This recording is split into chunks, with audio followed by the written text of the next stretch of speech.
السلام علیکم بینندگان عزیز. امروز کمتر صفتی کاری ما دیگر خیلی است، چون یکی از بینندگان ما از ما خواهش نمودند که مسئله را با آن کس حل کرده دهیم و من باوری دارم که این مسئله برای شما نیز برای دیگران نیز مفید است.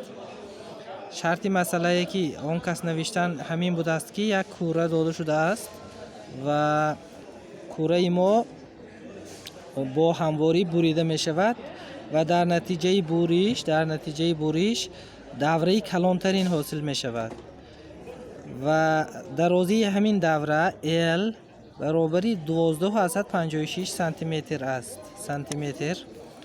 و رادیوسی همین دوره باید که یافته شود. اکنون ما می دانیم که دوره کلانترین که با همواری در کوره بریده می شود این دوره است که یعنی بوریشی در نتیجه بوریشی دیامتری همواری با این کوره حاصل می شود. بوریشی دیامتری همین خیلی است که یعنی همواری ما از مرکز کوره گذرد.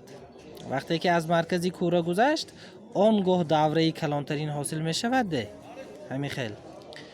و اکنون که درازی دوره ما L با 12.56 سانتی متر برابر است، ما گفته میتونیم که L برابری از روی فرموله 2 ضرب P ضرب R از اینجا رادیوسی کوره را R را میابیم.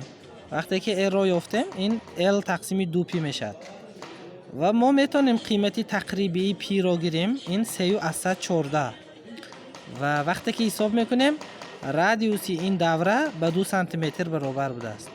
یعنی اگر درازی دوره کلانترین که در نتیجه بوریش همواری با کوره حاصل می شود به 12.56 سانتی متر برابر باشد، آنگاه رادیوسی همین دوره کلانترین به 2 سانتی متر برابر بوده است. یک بار دیگر تشکر برای شرح. افسوس که این شرح در زیر ویدیویی که با آن شرح نوشته بودن پیدا نشد و ما آن را دیرتر از ایمیل ما پیدا نمودیم و ما باوری داریم که دیگران نیز هرچی فهمیدن یا نفهمیدن، هرچی فکر و عقیده دارن با ما می نویسند. با ما بمانید، با ما باشید، با ما بنویسید. ما همیشه همراه شما هستیم. در امان خداوند.